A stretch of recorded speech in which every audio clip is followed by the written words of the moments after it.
on the 100th birthday of Katmai National Monument, now National Park and Preserve.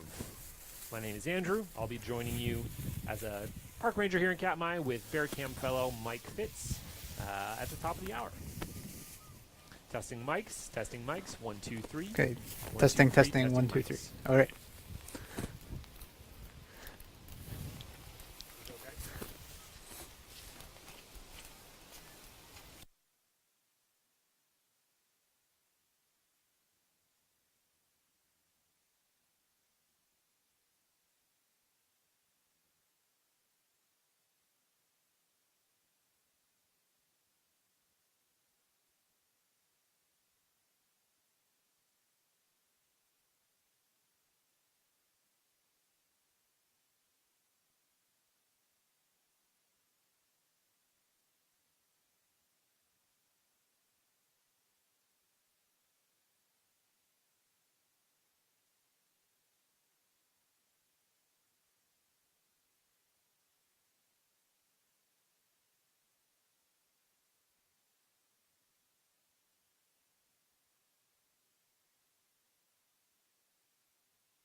morning, everyone, from a wet and chilly Brooks River in Katmai National Park, Alaska. Ranger Andrew and I will be giving a special Katmai Centennial live chat in just a moment, so please stand by.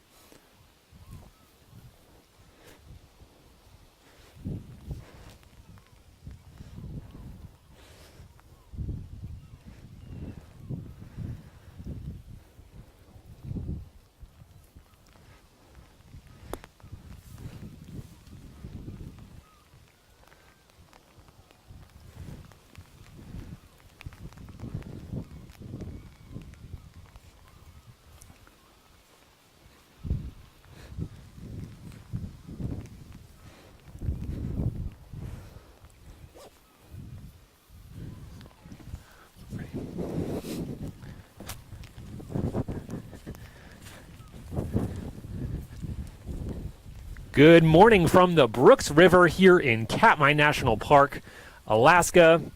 Live on the Bear Cam, brought to you by Explore.org. My name is Andrew. I'm a park ranger here in Katmai National Park, and I am joined by Mike Fitz, Bear Cam fellow from Explore.org. And we are here on a characteristically Katmai day on what's a pretty special occasion. Today is the 100th birthday of Katmai National Park and Preserve. On September 24th, 1918, this first became a national monument. And it was not for the bears that we've all come to know and love to watch on the bear cams.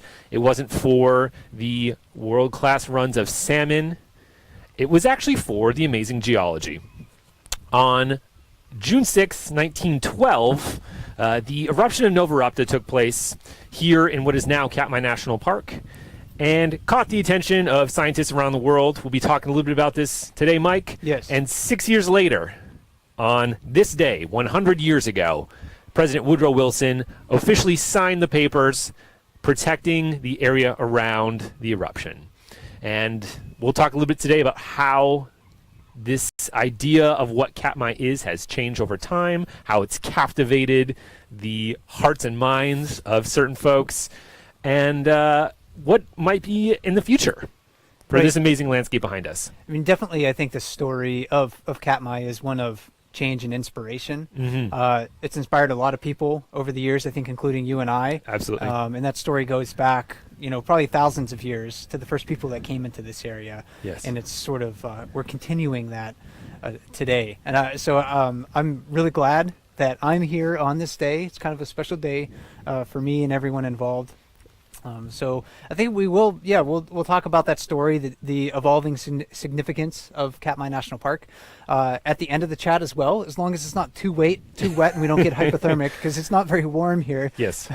We'll try to answer your questions too. So if you do have questions for us, please drop those as a comment into the comments on Facebook Live if you're watching there, or if you are watching on the Bear Cams on the live chat channel, just drop your question there, and one of the helpful moderators from Explore.org will send your questions our way. Absolutely.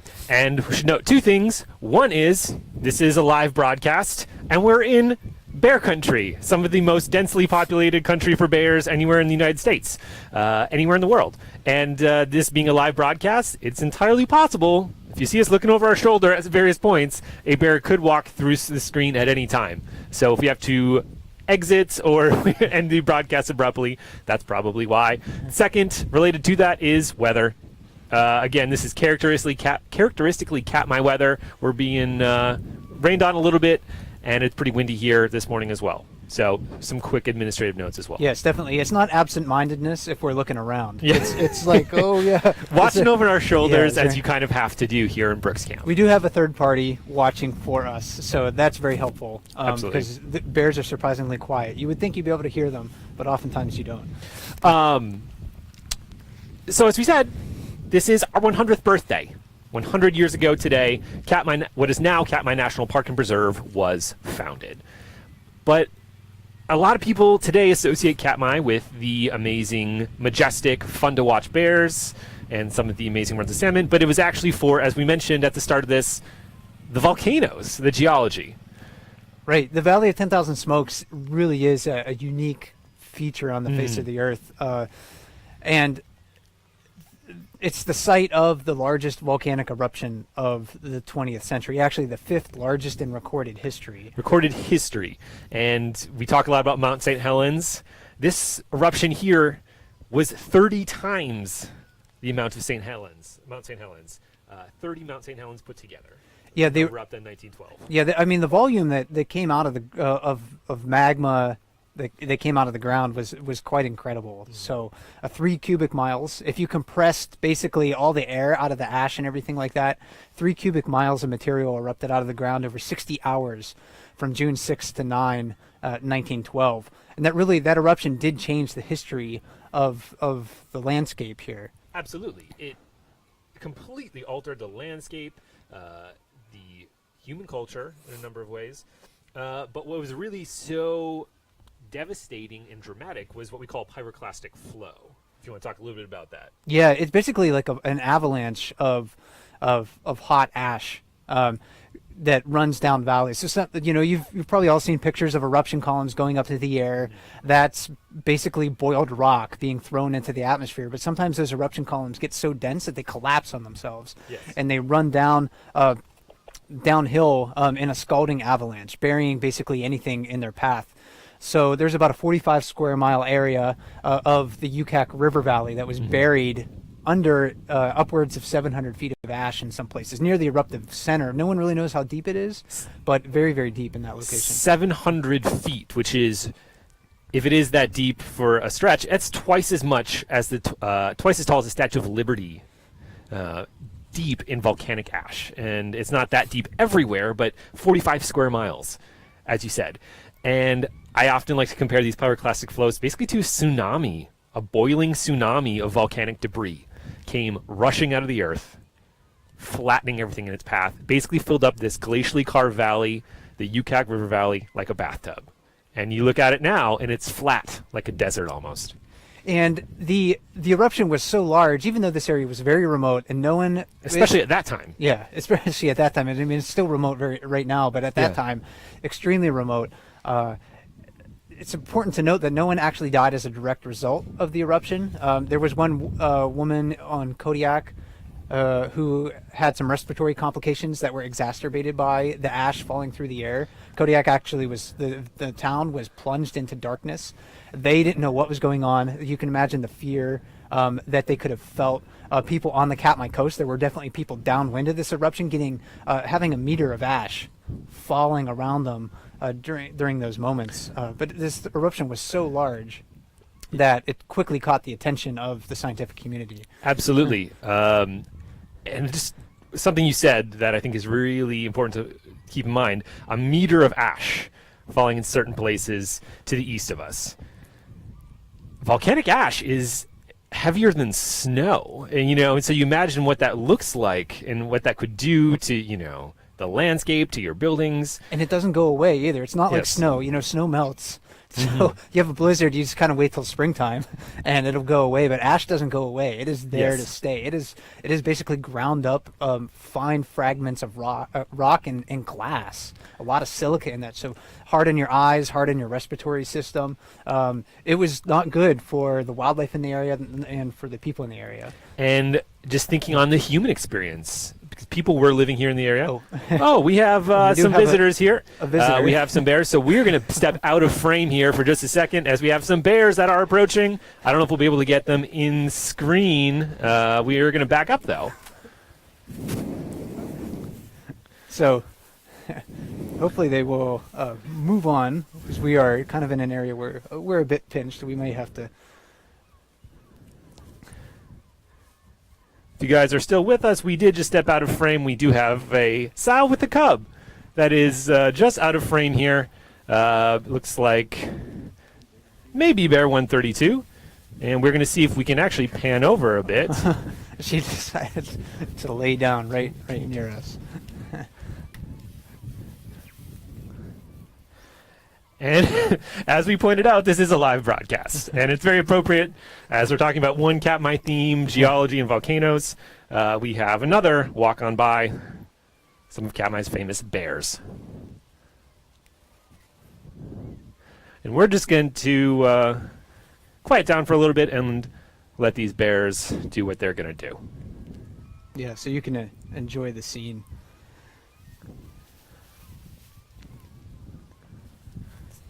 This is a mother bear and her first year cub. Do you want to tell us a little bit about Bear 132, Mike? Yeah, well, this is one of those remarkable kind of experiences that happens here at Brooks Camp. Number 132 is an adult female. This is her second litter that we know of. She had 2 cubs at the beginning of the season. And she lost one of those cubs to an adult male that attacked her, but her surviving cub looks big and healthy. Yeah, it was quite the dramatic scene the first week in July. I believe it was July 3rd or 4th.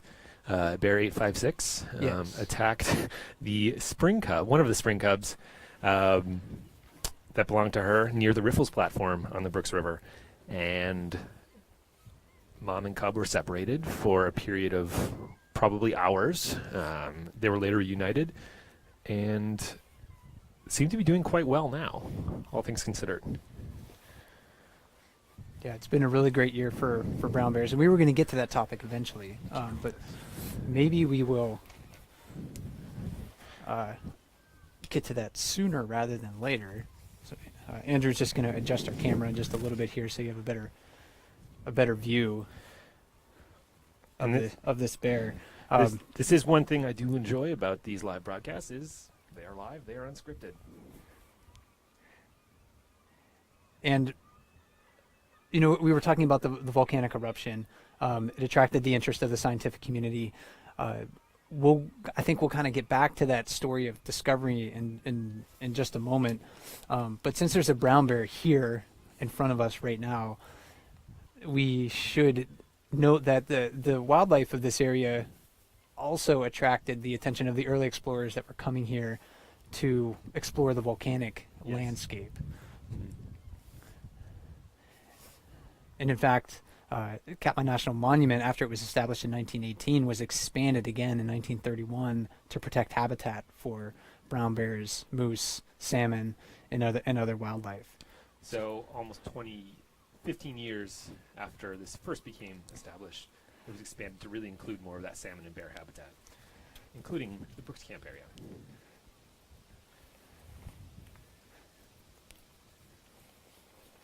And a lot of the brown bears here do show a remarkable tolerance for humans, as this bear is demonstrating. That doesn't necessarily mean that you can be close to bears in all situations and be safe. But we didn't, we were so engaged in talking, Andrew, we didn't even notice her kind of walk up on us. We did not. And it's amazing. These large animals, when they want to be, they can be very, very quiet. And it's not like we were standing there silently either. So she was not surprised by us. She probably heard us. She knew we were here and decided to approach nonetheless. And as we talked about, or you referenced Katmai being expanded in 1931, bear populations have expanded since then. You read reports about what Brooks Camp was like several decades ago. The bear population really didn't increase dramatically until the 1980s. Yeah, bears were using this area, as long as, people have been here. However, they were probably using it differently, and in lesser numbers, especially after that 1912 eruption that we were talking about. After the eruption, salmon runs collapsed, and that's not good for the brown bear population here. And bear 132 and cub is reluctant to move as mom got up and began to walk away. But the bear population, from probably a historic low during the middle part of the first third of the 20th century to the middle part of the 20th century has really rebounded to incredible numbers, and maybe even numbers that are unprecedented ecologically. We don't really know how many bears were here. Of course, 300 years ago, or so. But bears started to learn to use Brooks River in large numbers, especially at Brooks Falls in the 1980s. It was increasing from the 60s into the 70s, but definitely in the 1980s. All right, so those bears have continued to move on. We're going to give them a moment. Yeah, before we to step let them outside. Walk away. Yeah. Okay, here she is. Maybe we can scoot the camera this way and give everyone a perspective on. This is going to be shaky, everyone, so apologize. Let's hope no one barfs. But we'll try to give everyone a perspective. So we're standing basically behind Brooks Lodge, and we're at one of the cabins. Brooks Lodge is closed for the season right now. You can see an electric fence around it.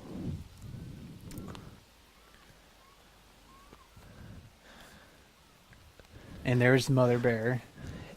And since, Mike, we've gone slightly off topic, slightly off script, I wonder if we can answer a few of these questions, if that's okay. Yeah. Why don't we Specifically about this bear.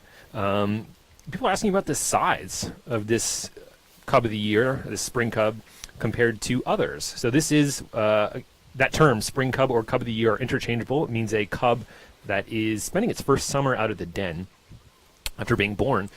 And this is a pretty healthy-looking cub for its age. Yes. And the cubs really only look small. When you see them around other bears, they're Yes. actually pretty big at this time of the year. Very large dogs. Over 60 pounds, Yeah. probably on average. So it's not something necessarily that you could easily, kind of pick up and handle. When they're born, Right. though, they're only about a pound.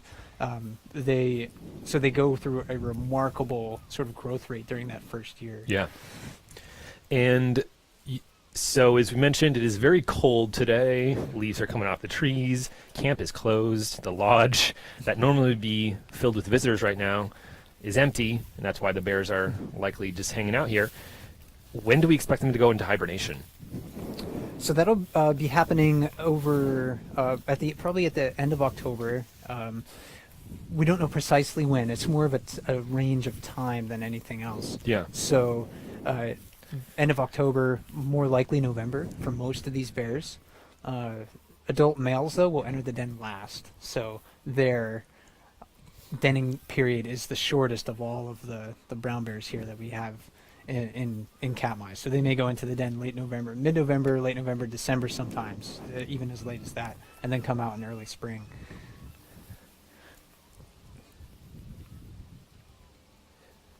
So again, if you're just joining us, my name is Mike Fitz. I am a Bear Cam Fellow with Explore.org. And My name is Andrew Laval. I'm a park ranger here in Katmai National Park and Preserve, and this is a live chat here on the Bear Cams. We are talking about Katmai's centennial. It's Katmai National Park's 100th birthday today. First became a national monument September 24th, 1918. And as we were talking about this momentous occasion, we had Bear 132 and her spring cub approach us on screen. So if you needed any proof that what we're doing is live, here's one example. yeah, this is, again, Brooks River is one of the more remarkable places in the park. Significant for its brown bears, its human history as well. We're kind of just the most recent culture to call this place home. This is true. The Supiaq-Alutiiq people have been living here for thousands of years. And it looks like 132 might be moving away. Or you might hear some rustling going on, and that's just a plastic bag that we have to try to protect our equipment from the weather. Because it is raining pretty steadily this morning. And as 132 does move away, it may allow us an opportunity to go back on camera here. I'm sure the bear is more interesting than our faces, but she is probably just going to cut through this area and move to the beach. And there goes Bear Tech Eric. He's one of our bear management rangers. He's probably going to follow her for a little bit just to make sure she heads out of the area and it's clear for us to get back on camera. All right, so that was an exciting interlude, I think. That was a lot. That was exciting to say the least. Yeah. I might go stand over there, Mike, if you want to get the camera back in place. Yeah, sounds great.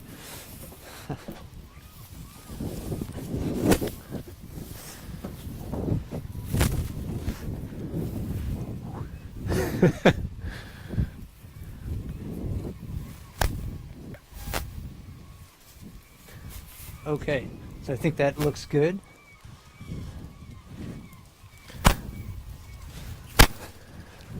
All right. Well, you never know what's going to happen during a live chat on the Bear Cam. That was exciting. That was.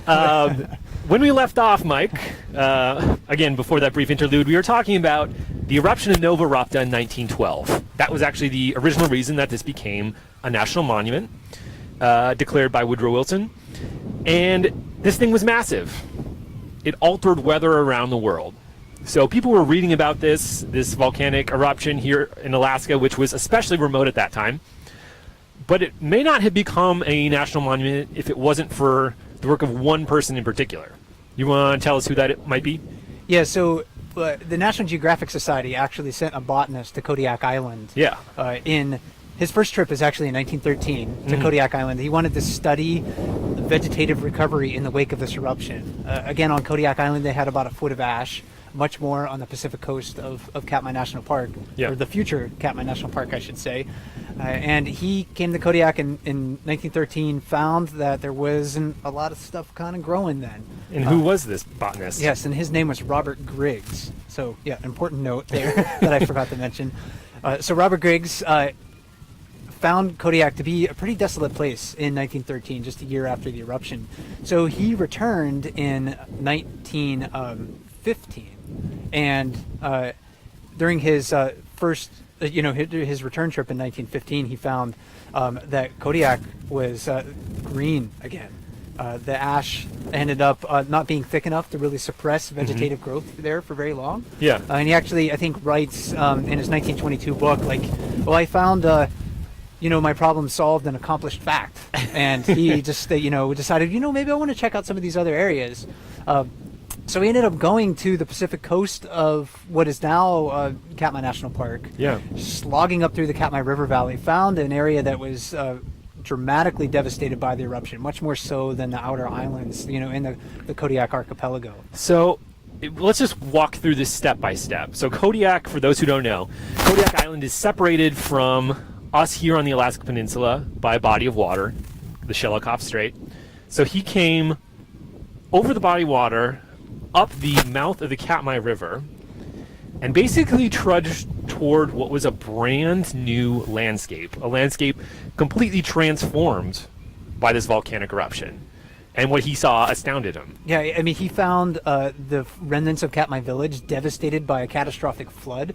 There was a landslide that happened, and he didn't, figure this quite out at the time. Later geologists did, but there was a landslide that happened during the eruption that blocked off part of the Katmai River Valley, and that dam just broke. It seemed like maybe like a week or days even before he arrived. So wow. a stroke of luck there that he wasn't caught, because it was just a wall of water coming downhill, like Johnstown flood or something like that. It was an incredible amount of flooding, and they really weren't prepared in that first 1915 expedition to get very far up the valley, but they knew it was worthy of further exploration.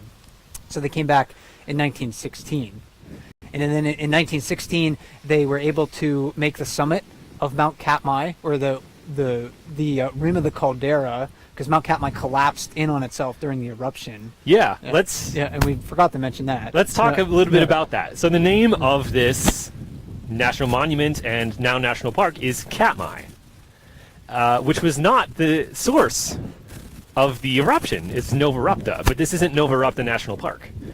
Right. Yeah, it's Katmai National Park. For a long time, people thought that Mount Katmai was the source of the eruption, at least the eruption column that went up into the atmosphere. It was a large, sort of conical volcano, classic looking, and then after the eruption, it was no longer there. It was no longer there. So yeah, what would you assume? Yeah, you put two and two together, you see that there's a 7,600 foot mountain in front of you, and then 60 hours later, there's nothing. Of course, you're going to assume that that's the mountain source blew its top of the eruption. But we later know that geologists later discovered that Nova Rapta was really the primary event for this eruption, and it drained the magma from underneath Mount Katmai and basically just caused the mountain to collapse in on itself. So Robert Griggs and his team were the first people to go to the rim of the Katmai caldera, look down inside and see a 2,000-foot deep gaping hole in the earth, steaming, with a small lava dome inside of it. And he,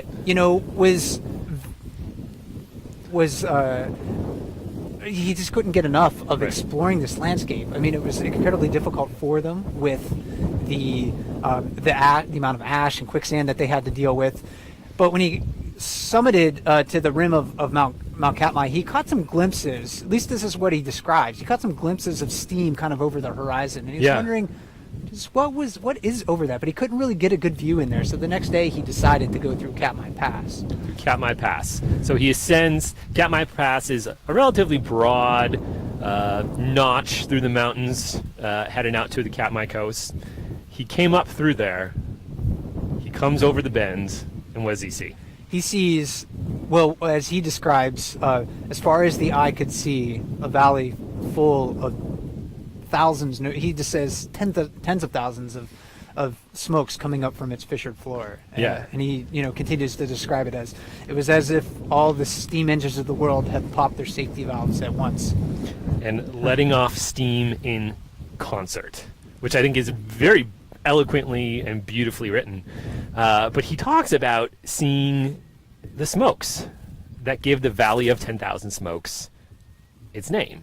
Do you want to tell us what exactly one of those smokes is and what he was seeing? Yeah, so he was seeing fumaroles in the Valley of 10,000 Smokes, the place he named the Valley of 10,000 Smokes. And those are basically volcanic steam vents.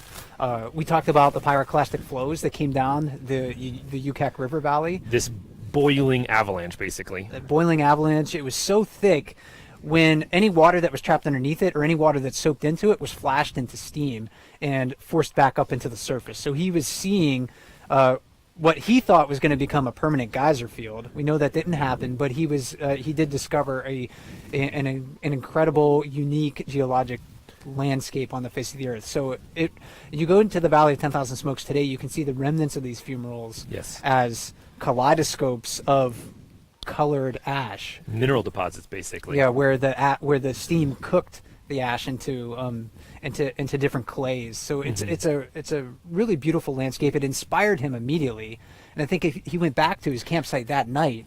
And he writes that he was just laying there, even though he was exhausted. He probably had like a 16-hour day or more just walking that day. But he was inspired by what he saw quite significantly, because this was virgin territory. You took the words verbatim out of my mouth. That feeling of what that must have been like after this devastating volcanic eruption.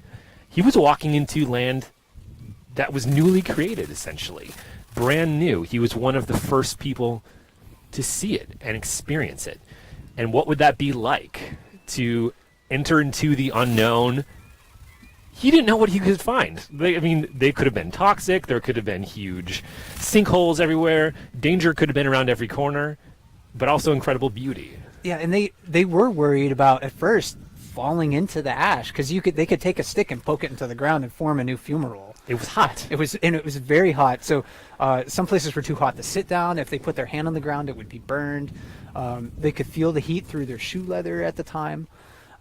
So it was truly a virgin territory. No one had walked into the Valley of 10,000 Smokes since the eruption occurred. It was a major travel route for people before then. Right. But everyone just to kind of abandon the landscape for at least that decade afterwards, and until Robert Griggs came. But laying in his campsite that night, after discovering the Valley of 10,000 Smokes, he said he knew at once he had discovered a remarkable landscape. Accidentally, he says. Yeah, discovered it accidentally, but he knew that this place should become accessible to all the people like Yellowstone and become what he described as, he thought it had the potential to be a great national park. Absolutely. And we don't have any of these images on screen now, but I would highly encourage people to look at the photographs from these National Geographic expeditions. We have several of them on the Katmai National Park website, but it's absolutely stunning. These black and white photographs that later appeared in National Geographic and Robert Griggs' book, showing these fumaroles, and they're black and white, which is very captivating, just coming up from the ground. And there's also an album on Katmai's Flickr page that has a lot of more modern day photographs of the Valley of 10,000 Smokes and some of the Absolutely. areas out there. So it is well worth checking that area out. It is a unique landscape on the face of the earth. So the eruption Nova Erupta created this wonder, and Robert Griggs was so moved that he wrote about it, and that was really what began to attract the attention of people like Woodrow Wilson, President of the United States. And through his connections with the National Geographic Society, who had connections, you can connect the dots, who had connections with people in the Department of the Interior, in the United States federal government, they were able to lobby the presidential administration at the time to make a national monument in this area.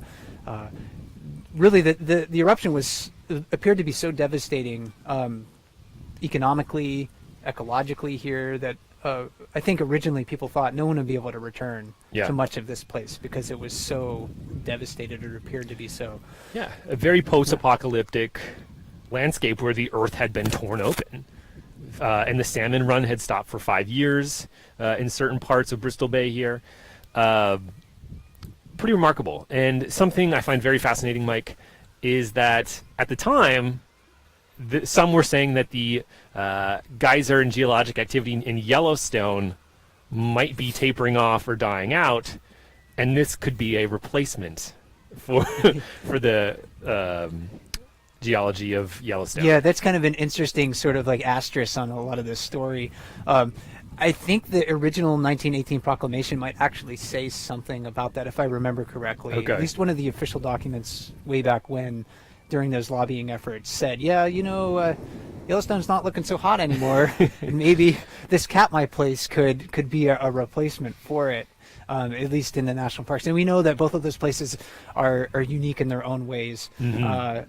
Both Yellowstone and Katmai really have a geologic story that demonstrates the Earth's power, and really, not my words, but actually I'm taking this from Katmai's foundation statement of, foment, unexpected change. Unexpected change.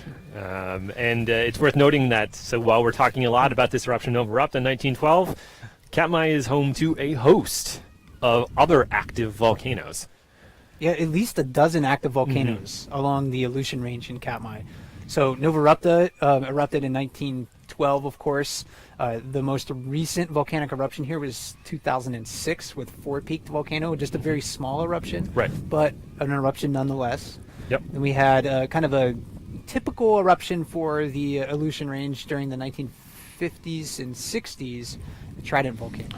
Lava flows now exist on the southern end of the Valley of 10,000 Smokes, and it was a sort of slow, steaming eruption. It wasn't like the champagne bottle popping with Nova Erupta in 1912. And anytime I go out into the Valley of 10,000 Smokes, I do really think about the Griggs story, walking through that area, walking through Katmai Pass, thinking about what it might have been to be the first person to really see this landscape. Yeah. Because that is such a rare opportunity on Earth. And Katmai has been inhabited for 7,000 years. So it's not like Robert Griggs is the first person to go through there. Absolutely not. But he was the first person to walk through there after the eruption. So again, a completely transformed landscape. You were recently out there on a mountain he named Falling Mountain. Yes. Yeah. One of the mountains surrounding the lava dome we now know as Nova Erupta. And some of these mountains had their faces blown off in the cataclysm. Falling Mountain was sheared off. Baked Mountain was incinerated, as the name suggests. Broken Mountain, I believe, had its top blown off. Some pretty dramatic change. And so he's walking into this post-apocalyptic landscape, and I was talking to you before this broadcast about how much that moved him. On a very personal level, he devoted the rest of his life, in a lot of ways, to this place. Yeah, he really was Robert Griggs was Katmai's first champion, the first national park sort of champion for this area. He originally did want national park status for this area. The people in the Department of Interior said, yeah, that's a good idea, but we don't think we can get it through Congress. We just had a big fight to get the Mount McKinley National Park established the year before in Alaska. Now known as Denali. Yeah, so they thought, well, you know what? Let's just do a presidential proclamation. Yeah. And that's really the main difference between a monument and a park, is that Congress has to establish a park. Yeah. But presidents can use the authority granted to them in the Antiquities Act to Yes. grant national monuments. And Katmai was a very large national monument. Yeah. It was one of the largest units in the national park system for decades. And at that time, the Antiquities Act was relatively new. I believe it came into fruition during the age of Teddy Roosevelt and was designed to protect areas of scientific and national interest. And one of the first beneficiaries of that was a place like the Grand Canyon and Katmai shortly thereafter. But Robert Griggs, his story with this place didn't really end with the 1918 proclamation. Mhm. He continued to lobby to protect this place, be inspired by it. Even after the monument was established, he came back on several other expeditions, Yeah. traveling to the Brooks River area as well, Mhm. and found that this area to the west of the volcanoes, this region of rivers and lakes and abundant salmon, was important wildlife habitat. Yeah. And he recognized that it could also serve as an important place for animals like brown bears, moose, salmon. There's some really famous pictures of his team at Brooks Falls, actually, Yeah. spearing fish. So there's one photograph I think captured spearing our supper in his 1922 book. So, and that book's online as well. The Valley of 10,000 Smokes. Type that into a search engine. 1922 in Griggs, Griggs, and you'll find it on Google Books. It's a free, it's in public domain now. So it's a fantastic read if you're interested in Katmai. Absolutely. And I just would like to underscore the point too. National parks, a point of national pride, are fueled by people.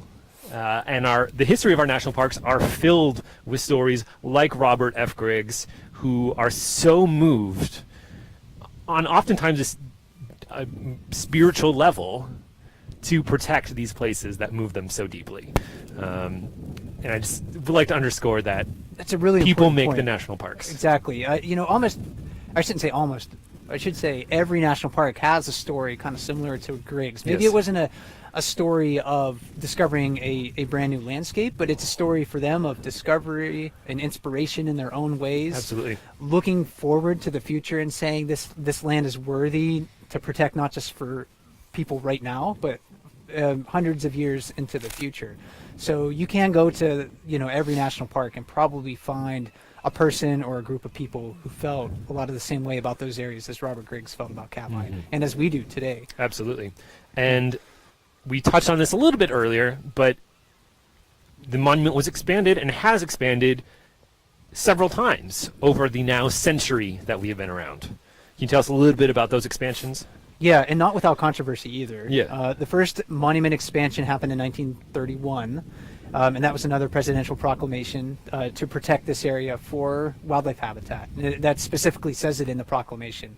So for brown bears, moose, other animals. And that was Herbert Hoover. Yes, and then there were several others after that, kind of some minor boundary adjustments here and there. A major one happened again in the 1940s under FDR. So Franklin Roosevelt. He protected a lot of the offshore islands on the coast of Katmai. Yep. So he added those to the national monument. And then there was another major expansion in the late 1960s under Lyndon Johnson that sort of encompassed a lot of the lake area to the west of where we're standing. And then the big change happened. Last biggest and final change to Katmai happened in 1980. 1980. And that was a big one for people here in Alaska specifically. In the last days of Jimmy Carter, ANILCA, the Alaska National Interest Lands Conservation Act. Do I have that right? I think so. Okay. That was a major piece of legislation, and that altered not just us here in Katmai, but added some land to Denali, created Kenai Fjords National Park, Lake Clark. Lake Clark, I believe it maybe expanded Glacier Bay. It really altered the map in Alaska. Can you tell us how Katmai changed with the passage of ANILCA? Yeah, well, there was the boundaries were adjusted. Actually, Katmai was enlarged a little bit, and right now it's a 4 million acre park and preserve. And an important part of that adjustment in 1980 was the northern part of what we consider sort of like Katmai is called Katmai National Preserve. National preserve. And what is the difference between a preserve and a national park? Really, hunting Hunting. is the main difference. So that is an area where hunting is permitted. So under federal and state guidelines. So that's the main difference between Katmai National Park and Katmai National Preserve. But it was the boundaries of Katmai are very. This is a very kind of bulbous area on the northern Alaska Peninsula. You'll see. When you look at the map, it almost looks a little less arbitrary than some of the boundaries like surrounding national parks. If you want to think of it on an ecological perspective, like you look at the boundaries of Mount Rainier. Yeah. Mount Rainier is kind of a square. It is a box. It is a box around a volcano. Yellowstone, very similar as well. Yeah. So those aren't ecosystem boundaries. And while Katmai doesn't encompass an entire ecosystem, it comes very, very close Yeah. to that, encompassing huge watersheds, unaltered watersheds Right. that aren't engineered in any way by humans. And I'm going to pause real quick, Mike, and just quickly reintroduce ourselves for folks who might just be joining us. This is a live chat here on the Bear Cam. My name is Andrew. I'm a park ranger here in Katmai National Park, and I'm joined by Mike Fitz, fellow with Explore.org, and we are talking about Katmai Centennial. It's our 100th birthday today. 100 years ago today, this area, or part of Katmai National Park, was first protected as a national monument, later expanded. It's been 100 years.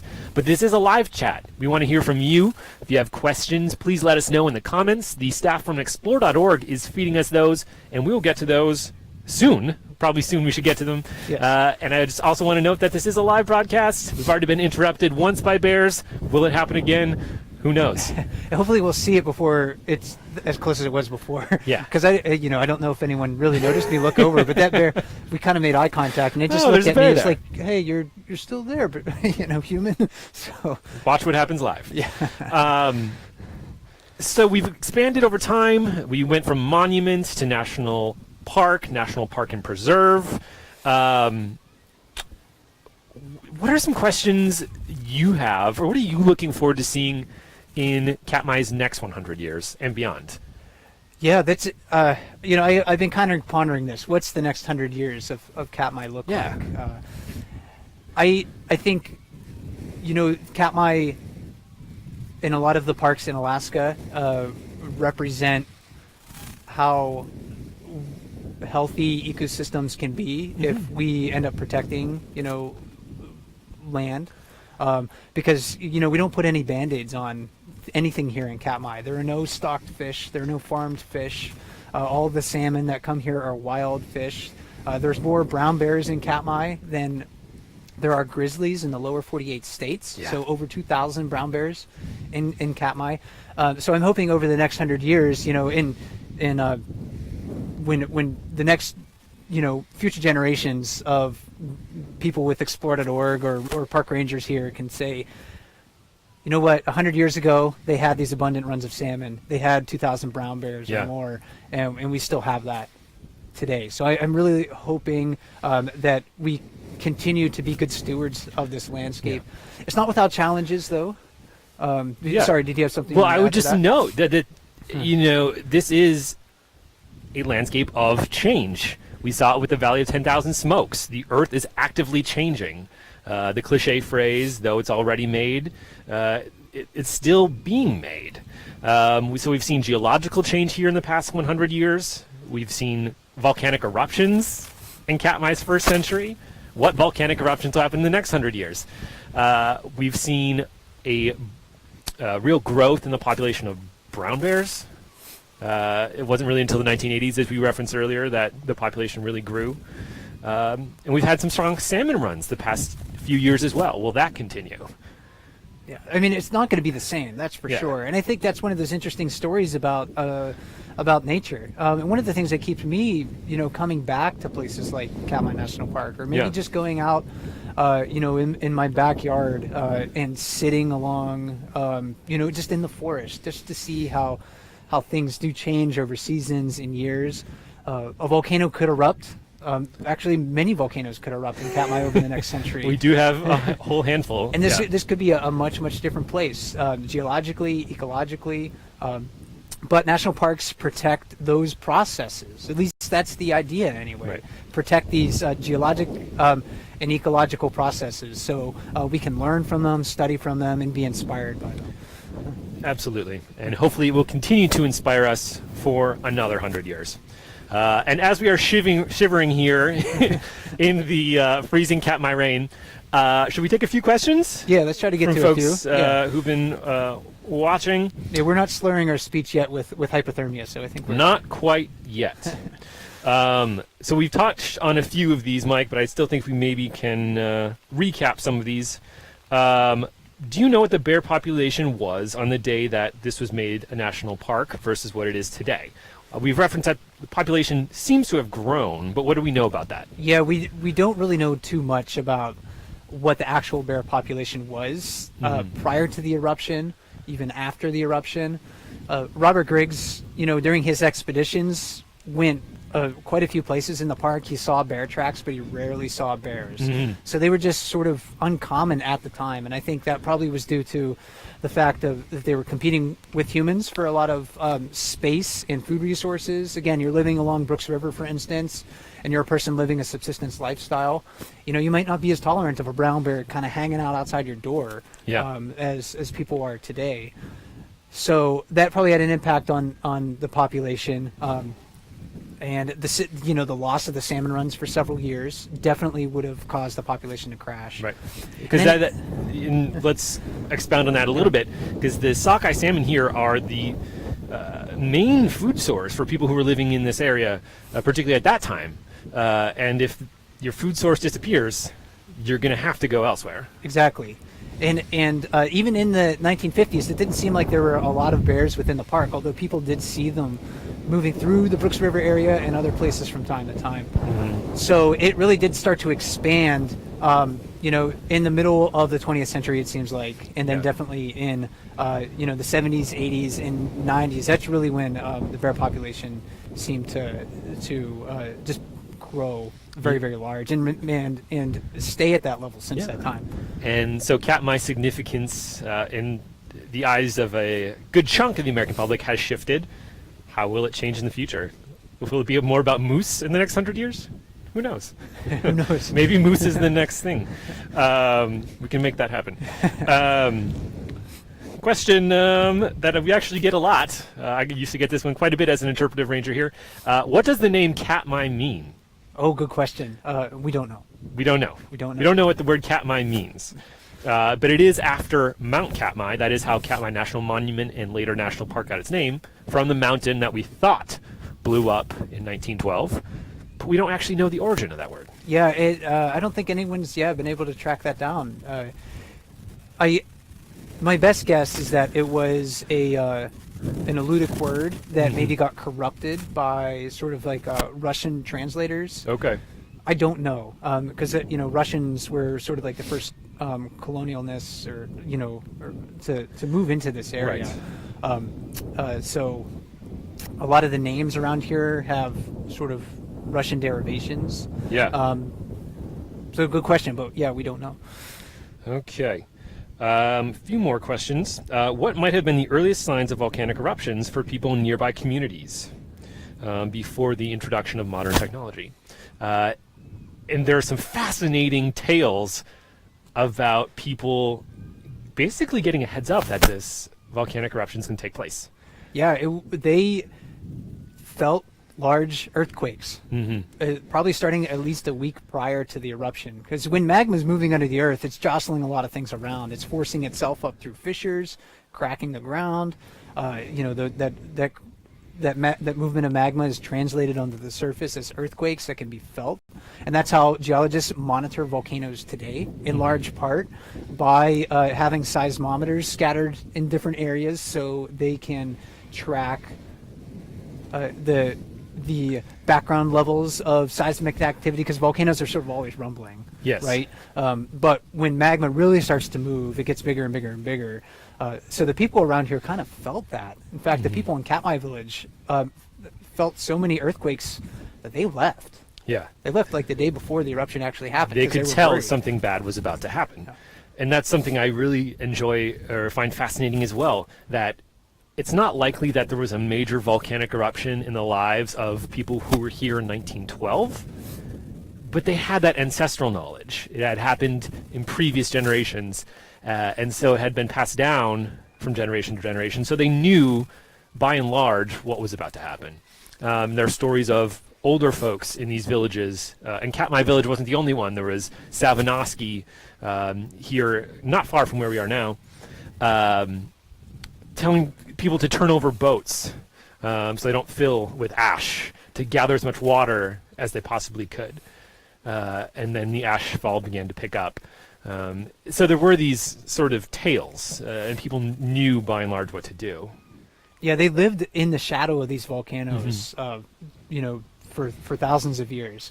They had not experienced anything that large, though. Yeah. It really, on the scale of volcanic eruptions in Alaska, it probably was a millennial event. Probably happens every 1,000 years or so. Yeah. You know, or at least the probability of it happening is every 1,000 years. But they had seen volcanoes erupting before, just not on this scale. So it was definitely a new event for them.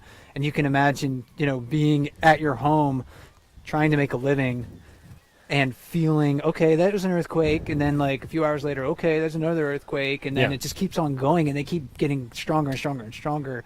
Building towards something. Right, that's a red flag for you. So they prepared, and you know, and that helped them to make it through and survive the eruption. Absolutely. A few questions related to wildlife from you guys. So there is this figure out there that with the eruption of Nova Upta in 1912, that the salmon run stopped for 5 years in some places. Well, this person is wondering if that is longer than the lifespan of salmon, how could they come back to that place again? Don't they come back to the place where they are hatched? An excellent question. Yeah. So, well, yeah, they do. Salmon have this remarkable homing instinct to basically go back. Most of them go back to the same place where they were born. Ah, you said most. Most, yes. And that's an important point because there's a small percentage that don't. Right. It's what we call straying, and a few percentage will do that, and that is how sometimes new watersheds get populated. So the runs on the Pacific coast, especially, were probably impacted most heavily by the eruption. On this side of the park where we are, this area here at Brooks River was downwind of the eruption. Yeah. It got about a foot of ash, or, you know, and we're only like 30 miles from the volcano. Right. So, you know, yay deep or so, maybe 8 inches. I forget actually how much. Only this much volcanic ash. So it didn't have as heavy of an impact Right. as it did on the Pacific side of things. So salmon runs on this side weren't impacted nearly as heavily, but straying, like you were mentioning, had a big part in allowing salmon to recolonize a lot of those areas. This one, we can talk about a few different things with this, but this person is wondering what the rarest animal in Katmai National Park is. I have an idea of one that I would like to see up close, but... Oh, the rarest. The rarest. Do you have any ideas or opinions? Black bear. There was one. That's good. I wasn't even thinking about that. There was one black bear seen in like 2005 or something like that. That was the only one I think ever documented here. It was just on some big walkabout from probably Lake Clark or something. Got lost on the way, took a wrong exit. So, but black bears are not known to inhabit Katmai. But there's every once in a while an uncommon bird species that shows up that gets blown in during a storm, like what we're having today or something like that too. So. Not as rare, but one I always think that is fun to hear about is wolverines. Okay. They're an uncommon sighting here, but when